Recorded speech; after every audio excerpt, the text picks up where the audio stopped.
Hello hi what's up, मेरा नाम है मानव। और देखो क्या है कि यार आजकल हम लोग सेकंड हैंड गाड़ियां ज़्यादा खरीद रहे हैं क्योंकि नई वाली थोड़ी ज़्यादा महंगी हो गई हैं। लेकिन सेकंड हैंड कार या फिर यूज्ड कार या फिर प्री ओन्ड कार खरीदते वक्त हमारे दिमाग में बहुत से सवाल होते हैं कि भाई ये गाड़ी ठीक है, कहीं एक्सीडेंटल तो नहीं है, कहीं इसका एसी ठीक है कि नहीं है। अब आपकी इन सारी परेशानियों का हल अपन लेकर आ गए हैं यहाँ पे। कुछ ऐसे पॉइंट्स से आपको रूबरू कराएंगे जिनसे आप इजीली सही सेकंड हैंड कार की पहचान आप कर सकते हैं। क्या होता है कि गाड़ी भाई कभी हमें कोई रिश्तेदार ऑफर कर देता है, कई बार कोई जानकार डीलर भैया ऑफर कर देते हैं, कई बार आस पड़ोस के लोग, भिन्न भिन्न प्रकार के लोग आपको अपनी यूज्ड कार ऑफर करते हैं। तो किन बातों का ध्यान रखें आप यूज्ड कार खरीदते समय, इसके बारे में हम आपको बताएंगे। आइए शुरुआत करते हैं सबसे पहले गाड़ी के इंजन नंबर के साथ। कोई भी आदमी सबसे पहले आपको आपकी गाड़ी की आरसी दिखाते हैं कि भैया देख लो ये रही आरसी, इस पे आप चेक कर लो। लेकिन आरसी की डिटेल्स आपको गाड़ी के साथ मैच करनी बेहद जरूरी है। हमारे सामने एक होंडा सिटी खड़ी है। अब देखो, अगर आप होंडा सिटी खरीदने का प्लान कर रहे हो तो इसमें आप कहाँ पे जाके डिटेल्स देख सकते हैं। आप यहाँ गेट खोलेंगे, इस तरह की प्लेट लगभग हर गाड़ी के अंदर मौजूद होती है।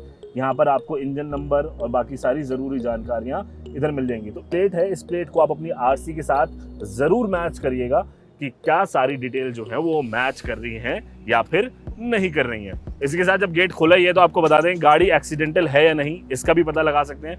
ये जो बीडिंग है, ये साइड बीडिंग आप देख रहे हैं, डोर बीडिंग, आप इसको यूँ खोलें। जब आप इसको खोलेंगे तो कुछ अगर इस तरह के डॉट, ये जो डॉट होते हैं स्पॉट वेल्डिंग के डॉट होते हैं जो कंपनीज के अंदर होती है, टिक वेल्डिंग, मिड वेल्डिंग, अगर इस तरह के डॉट्स हैं तो यानी कि गाड़ी एक्सीडेंटल नहीं है। इस तरह के डॉट्स नहीं है यानी कि आर्क वेल्डिंग हुई पड़ी है, तो इसका मतलब है कि गाड़ी का ये पार्ट बदला गया है, यानी कि गाड़ी एक्सीडेंट हुई है, कभी तो ये गाड़ी पलटी है। फिलहाल इस गाड़ी कंडीशन अच्छी है, यहाँ पे आपको रस्ट भी देखने को नहीं मिलेगा। तो आप बीडिंग हटा के इस बात को जरूर कंफर्म करिएगा कि यहाँ पर किसी भी तरह का रस्ट ना हो और इस तरह के डॉट वाली वेल्डिंग्स जरूर मौजूद हो। तो ये तो बात हो गई जी अपनी इसके बारे में कि गाड़ी एक्सीडेंटल है या फिर नहीं है। इसके साथ में अब बात कर लेते हैं पेंट के बारे में। जैसे कि फेंडर के पास आइए, यहाँ पे आप देखेंगे, यहाँ पे आपको ये पेंट फूला हुआ नजर आएगा और रस्ट के पैचेस नजर आ रहे हैं, अलाइनमेंट भी हिली हुई है। तो इसका सीधा सीधा मतलब ये है कि भाई ये जो फेंडर है ये बदला गया है, ये रीपेंटेड है। आपको इसकी शाइन में भी फर्क नजर आएगा, अनइवन शाइन आपको मिलेगी। जो ओरिजिनल पेंट होगा वर्सेस जो पेंटेड बॉडी होगी, आपको वहाँ पर डिफरेंस साफ नजर आ जाएगा। साथ ही रनिंग बोर्ड, ये तो खैर बहुत सारी गाड़ियों में, इंडिया की जो सड़कें हैं वो इतनी माशाल्लाह क्लीन होती हैं कि ये लगभग हर गाड़ी का रीपेंटेड ही होता है। तो इसके ऊपर अगर आप ज़्यादा नज़र नहीं भी मारेंगे तो चलेगा, लेकिन फिर भी आप एक बार देख सकते हैं कि ये वाला पार्ट भी रीपेंटेड है। आपको पेंट की शाइन ही सीधा सीधा डिफरेंस दिखा देगी। तो ये बात हो गई रनिंग बोर्ड की, ये बात हो गई पेंट की। बम्पर की तरफ चल लेते हैं। बम्पर भी हमारे देश में कहीं ना कहीं तो लगते ही रहते हैं, इस गाड़ी का बम्पर भी लगा हुआ है। बम्पर रीपेंटेड होना बहुत ही आम बात है, इसको आप थोड़ा बहुत नज़रअंदाज कर सकते हैं। लेकिन बम्पर के ऊपर जो इम्पॉर्टेंट पार्ट आता है वो होता है गाड़ी का इंजन, गाड़ी का हुड।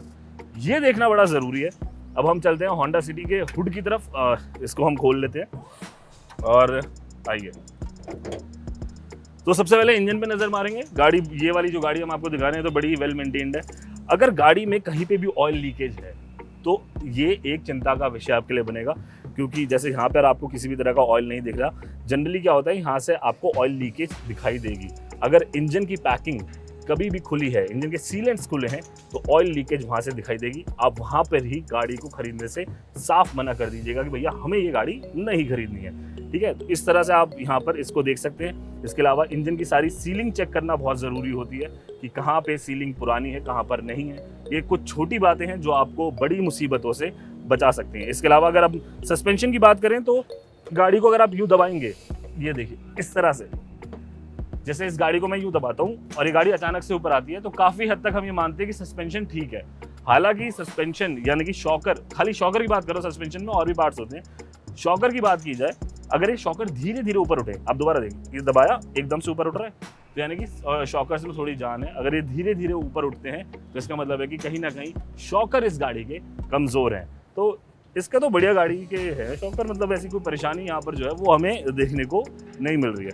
तो ये बात होती है इसकी हुड की कि कितना बेहतरीन तरीके से हुड के नीचे का सामान है उसको रखा गया है। साथ ही आप यहाँ पर भी पेंट चेक कर सकते हैं। अगर आपका बोनेट रीपेंटेड है तो उधर ऊपर बोनेट में और यहाँ पर आपको एक लाइनिंग का डिफरेंस लगेगा।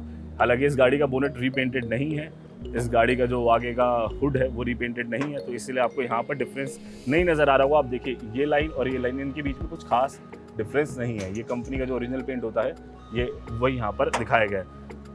प्लास्टिक पार्ट्स के ऊपर आते हैं। देखिए ये तो बहुत ही सिंपल सी पहचान है। यहाँ पर ये देखिए आफ्टर मार्केट स्क्रू जो यहाँ पे है वो उन्होंने टाइट किए, यानी कि इस गाड़ी को कभी तो ये गाड़ी यहाँ से लगी है ताकि इसके लॉक्स टूट गए हैं। जनरली कंपनी से इस तरह के कुछ लॉक लग कर आते हैं और उसके बाद ये गाड़ी शोरूम में भी रिपेयर नहीं हुई है, नहीं शोरूम में भी रिपेयर होती तो वो लोग भी यहाँ पर इस तरह के लॉक्स जो है यहाँ पे जो देखने इस तरह के लॉक्स यहाँ पर लगा के देते हैं, लेकिन यहाँ पर उन्होंने एक स्क्रू को लगा के दिया है। तो कुछ ये चीज़ों का ध्यान अगर आप गाड़ी के अंदर रखेंगे तो आपकी गाड़ी जो आप खरीदने जा रहे हैं वो काफ़ी आपको बेहतर मिल सकती है। आइए अब आगे चलते हैं, मतलब गाड़ी के पीछे की तरफ चलते हैं और गाड़ी के अंदर एंट्री मारते हैं। अब बात आती है फ्लोर की। गाड़ी के फ्लोर, क्योंकि हम इसको नज़रअंदाज कर देते हैं, यहाँ पे कारपेट लगा होता है, मैट लगा होता है, हमें आइडिया नहीं लग पाता कि भैया फ्लोर के नीचे क्या है। फ्लोर चेक करना बड़ा ज़रूरी है। ये मैट को उतार दो, गाड़ी खरीद रहे हो तो इतनी मेहनत करनी पड़ेगी, इसको भी उतार दो। तो हमने मैट और ये उतार दिया, अब हम यहाँ कारपेट देख रहे हैं कि कारपेट के नीचे का जो फ्लोर है ये चेक करना बड़ा ज़रूरी होता है। इसके अंदर हम इसको साइड से थोड़ा सा देख लेते हैं, फाड़ेंगे नहीं लेकिन ऐसे ही देख लेंगे। अगर आप यहाँ देखेंगे तो आपको थोड़ा सा क्लीन मिल रहा है, इधर जंग नहीं मिल रहा। जनरली अगर गाड़ी का फ्लोर गला हुआ होता है या उसमें रस्ट आ रखा होता है तो ये कारपेट भी गल जाता है और आपको यहाँ से ही देख के पता लग जाएगा कि गाड़ी नीचे से गली हुई है या नहीं है। या फिर इसके अलावा आप कारपेट अगर किसी एक्सपर्ट से उतरवा के भी चेक करा सकते हैं कि भैया मेरे को फर्श दिखाओ गाड़ी का, ये गला हुआ तो नहीं है। एक ये बहुत बड़ा मुद्दा हो गया। उसके बाद बारी आती है गाड़ी की एयर कंडीशनिंग की। गाड़ी का जो एयर कंडीशनिंग होती है इसको आपको अगर पता लगाना है तो आप एक खड़ी गाड़ी में पता नहीं लगा सकते। आप गाड़ी को थोड़ा चलाइए, लेके जाइए, थोड़ा आइडल स्टेट में खड़ा करिए और फिर उसके बाद गाड़ी की एयर कंडीशनिंग को फील कीजिए। आप गाड़ी के जो एयर फिल्टर हैं, ऑयल फिल्टर हैं, इन सबको खरीदने से पहले ओनर से कहिए कि वो बदलवा के दें। एसी फिल्टर को भी कहिए कि बदलवा के दें, क्योंकि ये चीज़ें बेहद ज़रूरी होती हैं। इसके अलावा टायर्स की बात कर लेते हैं। यहाँ पर आइए, देखिए इस गाड़ी के टायर एकदम ताज़े हैं, ताज़ा तरीन हेल्दी टायर्स हैं। ये जो आप थ्रेड्स देख रहे हैं अगर ये घिसे हुए हैं, ये साइड से घिसे हुए हैं, इनके बीच में गैप्स जो है वो कम होता जा रहा है, तो इसका मतलब ये टायर गए हुए हैं। लेकिन इस गाड़ी के टायर बहुत ही खूबसूरत हैं, अभी फिलहाल इनके अंदर जान बची हुई है, तो इस गाड़ी को आप खरीद सकते हैं। आइए अब गाड़ी के पीछे की तरफ चलते हैं। पीछे से अगर आप देखेंगे तो आपको ये देखना है कि बोनेट पेंटेड तो नहीं है या बम्पर पेंटेड तो नहीं है। इस बम्पर की हालत तो आपको देख कर पता ही लग रही होगी, इसको तो पेंट की ऑलरेडी ज़रूरत है, इसका तो पेंट करा ही लेना चाहिए। लेकिन अगर आपको चेक करना है कि ये पेंटेड तो नहीं है, सेम चीज़ है, आपको इसके ग्लॉस में फ़र्क आएगा। आप हल्का सा टेढ़ा होकर देखेंगे तो आप देखिए यहाँ पे कितनी बढ़िया रिफ्लेक्शन आ रही है। आप छू लीजिए, आपको इसके अंदर बिल्कुल भी ग्रेन्स फील नहीं होंगे, कोई किसी भी तरह की डस्ट फील नहीं होगी। यानी कि जो पेंट है ये कंपनी में किया गया है, ये एक चैम्बर में पेंट किया गया है, कहीं खुले में पेंट नहीं किया गया। अगर ये खुले में पेंट होता तो इसमें हल्का सा फ्रिक्शन होता, हल्की से आपको डस्ट की ग्रेन्स जो है वो महसूस होती। तो इस तरह से आप बम्पर को चेक कर सकते हैं। लेकिन फिर से मैं बताऊंगा, इंडिया की जो सड़कें हैं, इंडिया का जो ड्राइविंग कल्चर है, उसमें बम्परों पे लगना तो आम बात है। आप इसको भी अवॉइड कर सकते हैं। आप अपनी डिग्गी को, ये जो आपका बूट होता है, आप इसके ऊपर थोड़ा ध्यान दीजिएगा कि गाड़ी पीछे से ठुकी हुई है या नहीं है। इसके भी अगर आप कॉर्नर्स की बात की जाए तो अगर ये गाड़ी ठुकी हुई होगी तो गाड़ी के जो कॉर्नर्स हैं वो फिनिश उसके अंदर आपको नहीं देखने को मिलेगी, और दो पार्ट्स के बीच का कलर डिफरेंस आप साफ बता देगा कि गाड़ी पेंटेड है या फिर नहीं है। तो ये कुछ पॉइंट्स हैं, अगर आप ध्यान में रखेंगे तो आप एक अच्छी गाड़ी की डील कर सकते हैं। इसके अलावा गाड़ी खरीदने से पहले ध्यान रखिएगा, गाड़ी खरीदने से पहले पेपर ट्रांसफर बहुत ज़रूरी है। हाँ जी, पेपर आरसी अपने नाम पे कराइए, इंश्योरेंस चेक कराइए, और आपको गाड़ी एक्सीडेंटल है या नहीं है इसका एक पता लगाने का बहुत अच्छा तरीका है। इंश्योरेंस के ऊपर एनसीबी वैल्यू होती है, यानी कि नो क्लेम बोनस वैल्यू। जिसको जितना ज़्यादा नो क्लेम बोनस मिला है, समझ लीजिए उसने उतना कम इंश्योरेंस क्लेम लिया है। मान लीजिए किसी को 35% एनसीबी मिला हुआ है, तो इसका मतलब ये है कि पिछले 1 साल में उस इंसान ने कोई क्लेम नहीं लिया, तो इसका एक मोटे तौर पे हम ये समझ सकते हैं कि ये गाड़ी का एक्सीडेंट नहीं हुआ।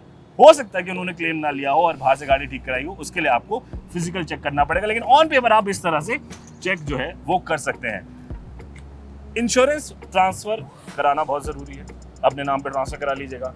गाड़ी की आरसी आप किसी भी सर्विस सेंटर में ले जाके, जो भी ब्रांड, जैसे होंडा की गाड़ी है तो आप इसकी आरसी को होंडा के सर्विस स्टेशन ले जाइए, उनसे कहिए मेरे को इस गाड़ी का पूरा रिकॉर्ड चाहिए।